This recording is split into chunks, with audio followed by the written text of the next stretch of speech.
আসসালামু আলাইকুম রহমতুল্লাহি বারাকাতু। আশা করি সবাই ভালো আছেন। আজ পবিত্র জুম্মার দিন। জুম্মার দিন মানে আমাদের সাপ্তাহিক ঈদের দিন। আর এই জুম্মার দিনের বিশেষ কিছু ছোট, ছোট আমল আছে যা আমাদের জানা অত্যন্ত জরুরি। আমরা অনেকেই জানি না যে আমলগুলো কি এবং তার ফজিলত সম্পর্কে। তো আমরা এই জুম্মার দিনের বিশেষ ৫ টি আমল ও তার ফজিলত সম্পর্কে জানবো। আমি ৫ টি বিশেষ আমল ও তার ফজিলত সম্পর্কে আলোচনা করব। ১ম ১ নম্বর আমল গোসল করা ও সুগন্ধি ব্যবহার করা।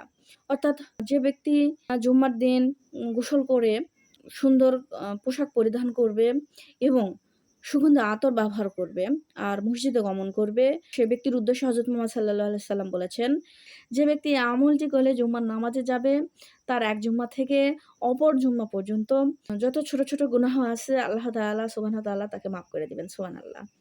২য় আমল মসজিদে আগে, আগে যাওয়া। তো আমাদের অনেক ভাইয়েরাই রয়েছে যারা খুতবার শুরুতে বা শেষের দিকে মসজিদে গিয়ে থাকেন। হযরত মুহাম্মদ সাল্লাল্লাহু আলাইহি সাল্লাম বলেছেন, জুম্মার দিনে ফেরেশতারা মসজিদের দরজায় দাঁড়িয়ে থাকেন খাতা নিয়ে।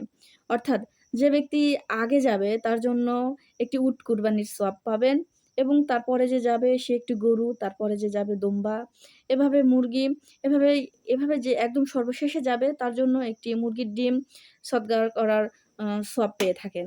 আমাদের ভাইদের উদ্দেশ্যে বলছি, আজকে একটু চেষ্টা করুন সবার আগে মসজিদে যাওয়ার। ৩ নম্বর আমল সূরা কাহাফ তেলাওয়াত করা। হযরত মুহাম্মদ সাল্লাল্লাহু আলাইহি সাল্লাম বলেছেন, জুম্মার দিন একটি বিশেষ দিন। এই দিনে যে ব্যক্তি সূরা কাহাফ তেলাওয়াত করবে, এই জুম্মা থেকে অপর জুম্মা পর্যন্ত আ এই সূরা কাহাফ তাকে হেফাজত করবে। আর সূরা কাহাফ আমাদের দাজ্জালের ফিতনা থেকে আমাদেরকে বাঁচিয়ে রাখে। আর ৪ নাম্বার আমল বেশি, বেশি দরুদ শরীফ পড়া। আ জুম্মার দিন হলো নবীজি সাল্লাল্লাহু আলাইহি ওয়াসাল্লামের উপর দরুদ পড়ার শ্রেষ্ঠ দিন। তিনি নিজেই বলেছেন, "এই দিনে তোমরা আমার উপর বেশি, বেশি দরুদ পাঠ করো।"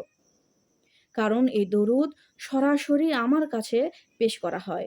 আ তাই আজ আমরা সারাদিন চলতে ফিরতে সাল্লাল্লাহু আলাইহি সাল্লাম বা দরুদে ইব্রাহিম বেশি, বেশি পাঠ করার চেষ্টা করব। ৫ নাম্বার আমল আসরের পরের বিশেষ মুহূর্ত।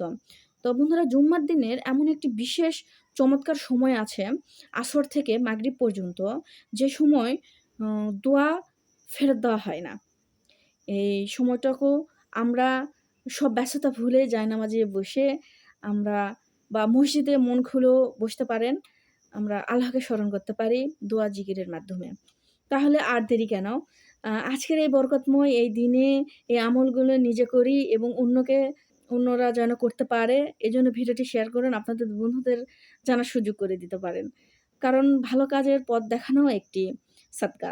ভিডিও কেমন লাগলো কমেন্ট করে জানাবেন। দেখা হবে পরবর্তী ভিডিওতে ইনশাআল্লাহ। আল্লাহ হাফেজ।